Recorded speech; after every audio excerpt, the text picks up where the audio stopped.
Bismillahirrahmanirrahim. Assalamualaikum warahmatullahi wabarakatuh. Semoga kita semua dalam keadaan sehat dan dalam perlindungan Allah Subhanahu wa taala. Perkenalkan, nama saya Muhammad Prima Husada, pengajar mata pelajaran matematika dari SMP Negeri 1 Kota Cirebon. Saya akan melaksanakan pengimbasan AKM, asesmen kompetensi minimum. Pengimbasan program Guru Belajar seri asesmen kompetensi minimum atau yang biasa kita sebut dengan AKM. Di mana ada latar belakangnya, yaitu hasil PISA membuktikan kemampuan belajar siswa pada pendidikan dasar dan menengah di Indonesia kurang memadai. Organisasi untuk Kerjasama Ekonomi dan Pembangunan (OECD) mencatat peringkat Program for International Student Assessment atau PISA Indonesia berdasarkan survei tahun 2018 berada dalam urutan bawah. Untuk nilai kompetensi membaca, Indonesia berada dalam peringkat 72 dari 77 negara, dan untuk nilai matematika berada di peringkat 72 dari 78 negara, sedangkan nilai sains berada di peringkat 70 dari 78 negara. Nilai tersebut cenderung stagnan dari dalam 10-15 tahun terakhir. Kemudian sebagai langkah memperbaiki keadaan di atas, Kementerian Pendidikan dan Kebudayaan menyiapkan 5 strategi yang salah satunya adalah merubah sistem evaluasi dari ujian nasional atau UN menjadi asesmen nasional atau AN. Apa itu asesmen nasional? Asesmen nasional adalah program penilaian terhadap mutu setiap sekolah, madrasah, dan program kesetaraan pada jenjang dasar dan menengah. Mutu satuan pendidikan dinilai berdasarkan hasil belajar siswa yang mendasar, yaitu literasi, numerasi, dan karakter, serta kualitas proses belajar mengajar dalam iklim satuan pendidikan yang mendukung pembelajaran. Adapun instrumen asesmen nasional. Asesmen kompetensi minimum AKM bertujuan mengukur kompetensi mendasar untuk literasi membaca dan numerasi siswa. Kemudian survei karakter bertujuan untuk mengukur sikap, nilai, keyakinan, dan kebiasaan yang mencerminkan karakter siswa. Kemudian yang ketiga, survei lingkungan belajar bertujuan untuk mengukur kualitas berbagai aspek input dan proses belajar mengajar di kelas maupun di tingkat sekolah. Kompetensi yang diukur dalam AKM, yaitu ada dua, ada literasi dan numerasi. Kedua komponen AKM itu masing-masing menguji yang pertama, keterampilan berpikir logis dan sistematis. Serta yang kedua, keterampilan bernalar menggunakan konsep serta pengetahuan yang telah dipelajari. Yang ketiga, keterampilan memilah serta mengolah informasi. Berikutnya, kompetensi yang diukur dalam AKM. Komponen AKM literasi membaca. Ada tiga, yaitu ada konten, proses kognitif, dan juga konteks. Pada konten meliputi teks informasi.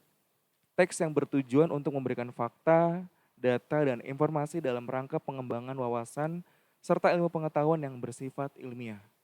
Berikutnya teks fiksi. Teks yang bertujuan untuk memberikan pengalaman, mendapatkan hiburan, menikmati cerita, dan melakukan perenungan kepada pembaca. Kemudian pada proses kognitifnya meliputi menemukan informasi, yaitu mencari, mengakses, serta menemukan informasi tersurat dari wacana. Berikutnya interpretasi dan integrasi. Memahami informasi tersurat maupun tersirat, memadukan interpretasi antar bagian teks untuk menghasilkan inferensi. Berikutnya evaluasi dan juga refleksi. Menilai kredibilitas, kesesuaian maupun keterpercayaan teks, serta mampu mengaitkan isi teks dengan hal lain di luar teks. Kemudian untuk konteksnya sendiri meliputi personal, yaitu berkaitan dengan kepentingan diri sendiri secara pribadi. Kemudian untuk sosial budaya, berkaitan dengan kepentingan antar individu, budaya, dan isu kemasyarakatan. Kemudian yang terakhir, yaitu berkaitan dengan saintifik, yang berkaitan dengan isu, aktivitas, serta fakta ilmiah, baik yang telah dilakukan maupun futuristik untuk masa depan. Selanjutnya, pada numerasi konten dibedakan menjadi 4 kelompok, yaitu bilangan, kemudian pengukuran dan geometri, kemudian data dan ketidakpastian, serta aljabar. Komponen AKM numerasi. Kalau tadi literasi, sekarang numerasi. Untuk yang kontennya, yaitu ada bilangan, meliputi representasi sifat urutan dan operasi beragam jenis bilangan, baik cacah, bulat, pecahan, ataupun desimal. Berikutnya, pengukuran dan geometri, meliputi mengenal bangun datar hingga menggunakan volume dan luas permukaan dalam kehidupan sehari-hari, juga menilai pemahaman peserta didik tentang pengukuran panjang, berat, waktu, volume, dan debit, serta satuan luas menggunakan satuan baku. Kemudian berikutnya mengenai data dan ketidakpastian, meliputi pemahaman, interpretasi, serta penyajian data maupun peluang. Dan berikutnya ada aljabar, meliputi persamaan dan pertidaksamaan, relasi dan fungsi, termasuk pola bilangan serta rasio dan proporsi. Kemudian untuk proses kognitifnya meliputi pemahaman, yaitu memahami fakta, prosedur, serta alat matematika. Kemudian ada penerapan, mampu menerapkan konsep matematika dalam situasi nyata yang bersifat rutin.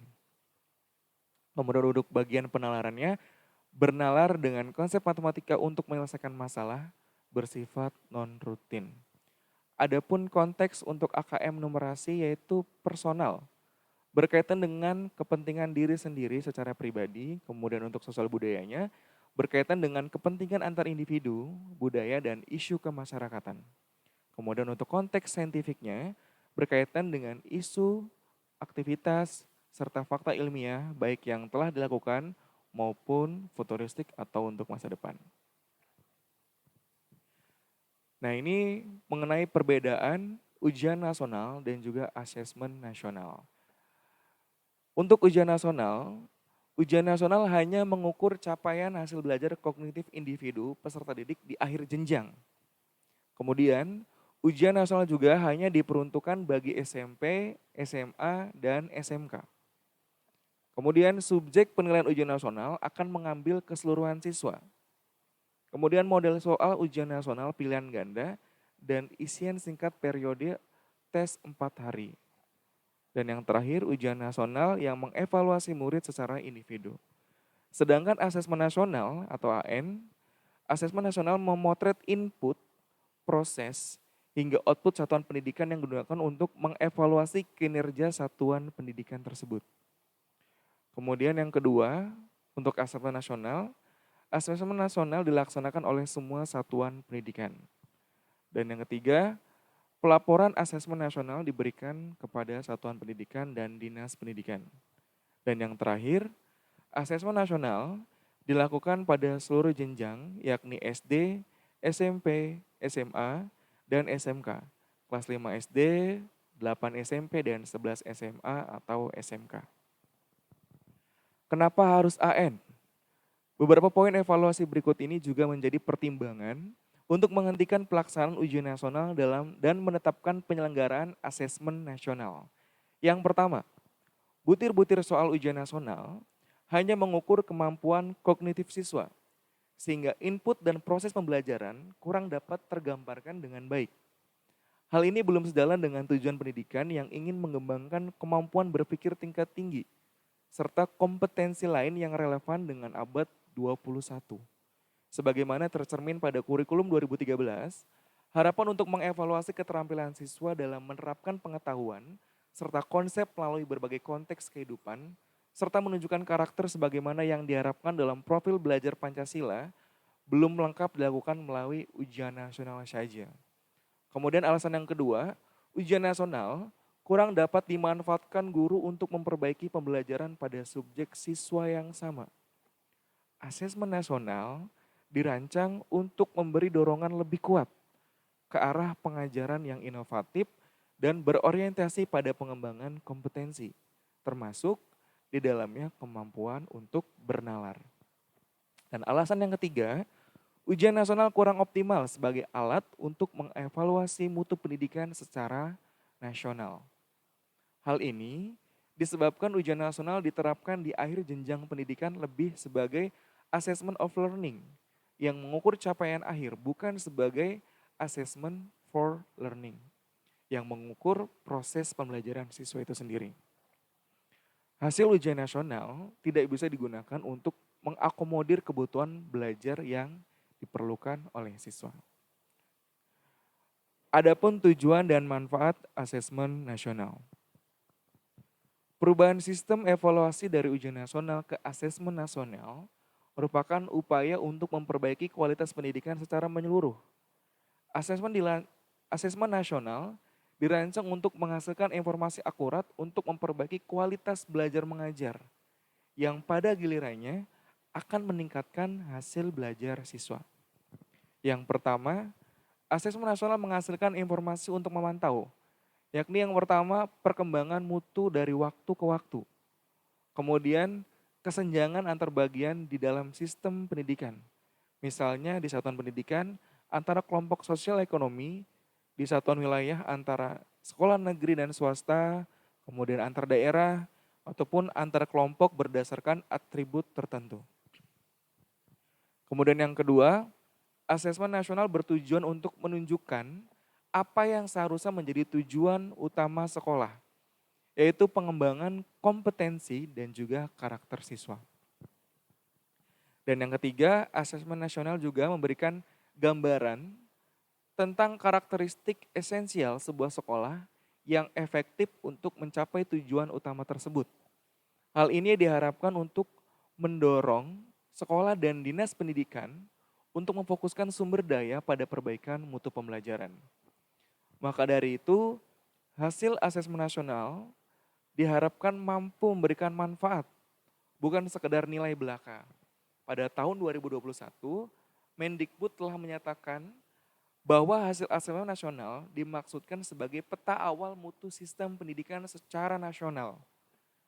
Asesmen nasional tidak akan digunakan untuk mengevaluasi kinerja maupun daerah.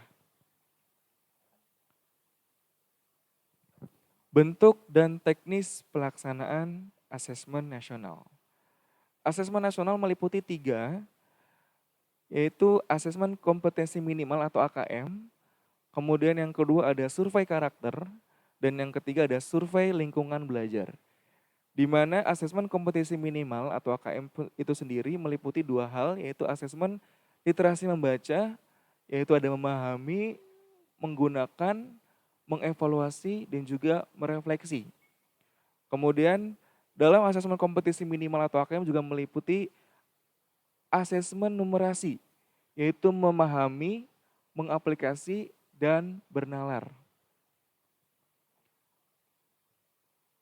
Petunjuk dan teknik pelaksanaan asesmen nasional berbasis komputer dan bersifat adaptif. Pertanyaan yang disajikan bergantung dengan kemampuan siswa.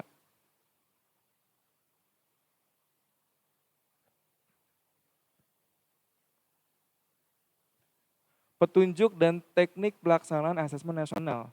Peserta AKM, seluruh satuan pendidikan, tidak semua murid, dan juga pemilihan sampel secara acak. Sedangkan untuk jadwal pelaksanaannya, untuk jenjang SD atau MI dan paket A atau ULA, hari pertama tes literasi 75 menit, kemudian survei karakter selama 20 menit. Dan untuk hari keduanya, tes numerasi selama 75 menit, kemudian survei lingkungan belajar selama 20 menit.